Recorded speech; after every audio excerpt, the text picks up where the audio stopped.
Infinix তাদের hot 50 5G ফোনটা launch করে দিয়েছে এবং এই ফোনটা একটা বাজেটের 5G ফোন। আর এই ফোনটা যখন দেশের বাজারে আসবে তখন মোটামুটি এই ফোনটার দাম 15 থেকে 16,000 টাকার মতো হবে আনঅফিসিয়াল মার্কেটে। সো এই 15-16,000 টাকার একটা 5G ফোনে কি কি থাকছে সবকিছু বিস্তারিত জানাবো এই ভিডিওতে। প্রথমে যদি ডিজাইন নিয়ে কথা বলি, এই ফোনটার পেছন দিকে যে ডিজাইনটা দেওয়া হয়েছে, ক্যামেরা বাম্পটাকে একটু ইউনিক ভাবে ডিজাইন করা হয়েছে। তবে এই ডিজাইনটা অনেকের কাছে ভালো লাগবে, আবার অনেকের পছন্দ হবে না। ডিজাইনটা যদিও সাবজেক্টিভ এবং এই ফোনটার ব্যাক প্যানেলে ভেগান লেদার ইউজ করা হয়েছে, যেটাতে ডিজাইনটা আরেকটু অ্যাট্রাকটিভ লাগে। তবে এই ফোনটা প্লাস্টিক বডির সাথে আসবে, যেহেতু এটা একটা বাজেট ফোন, সো এখানে একটু কস্ট কাটিং তো হবেই। আর ফোনটাতে ডিসপ্লে হিসেবে ইউজ করা হয়েছে 6.7 ইঞ্চির এইচডি প্লাস রেজুলেশনের 120 হার্টজের আইপিএস এলসিডি প্যানেল। যেহেতু বাজেট ফোন, এখানে ফুল এইচডি ডিসপ্লে দেওয়া উচিত ছিল, তারপরেও যেহেতু এখানে 5G থাকছে, কিছু কিছু জায়গাতে তো অবশ্যই কস্ট কাটিং হবে, সো ডিসপ্লেতেও কিছুটা কস্ট কাটিং করা হয়েছে। তবে এটা একটা পাঁচশোল ডিসপ্লে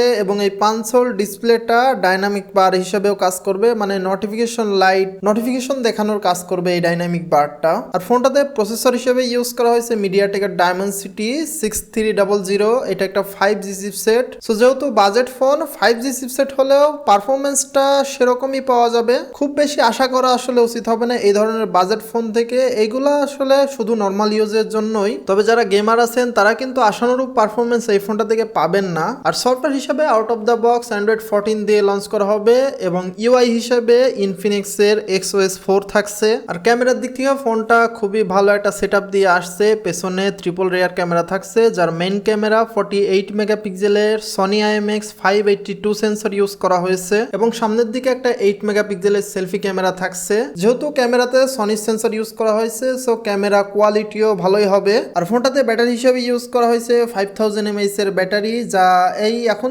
মোটামুটি সব বাজেটের জন্যই 5000 mAh এর ব্যাটারিটা একটা ডিসেন্ট। সেই সাথে 18 ওয়াটের চার্জিং সাপোর্ট থাকছে এবং এই ফোনটা অস্থির কিছু কালার দিয়ে লঞ্চ করা হয়েছে, যেমন স্লিক ব্ল্যাক, ভাইব্রেন্ট ব্লু, সেক গ্রিন এবং ড্রিমি পার্পল, এবং এই কালারটা স্পেশালি ভেগান লেদারের সাথে আসবে। এছাড়া এই ফোনটাতে যে স্টোরেজ ইউজ করা হয়েছে, স্টোরেজ টাইপ হিসেবে থাকছে UFS 2.2। সেই স্টোরেজের জন্য পারফরমেন্সে কিছুটা বুস্ট পাওয়া যাবে। আর এক্সট্রা ফিচার হিসেবে IP54 এর রেটিং থাকছে, সাইড মাউন্টেড ফিঙ্গারপ্রিন্ট সেন্সর থাকছে, USB Type-C পোর্ট থাকছে, ব্লুটুথ 5.4 থাকছে। এবং এই ফোনটা বাংলাদেশে যখন আসবে মোটামুটি 15 থেকে 16,000 টাকার মতো দাম হবে আনঅফিসিয়াল মার্কেটে। অফিসিয়াল যখন আসবে তখন হয়তো কিছুটা কম বেশি হতে পারে, তবে অলমোস্ট এরকম দামের মধ্যেই ফোনটা রিলিজ হবে। আর 15-16,000 টাকা বাজেটের একটা ফোন, যেখানে আপনারা 5G পাচ্ছেন, এছাড়া ক্যামেরাতেও ভালো একটা সেটআপ দেওয়া হয়েছে।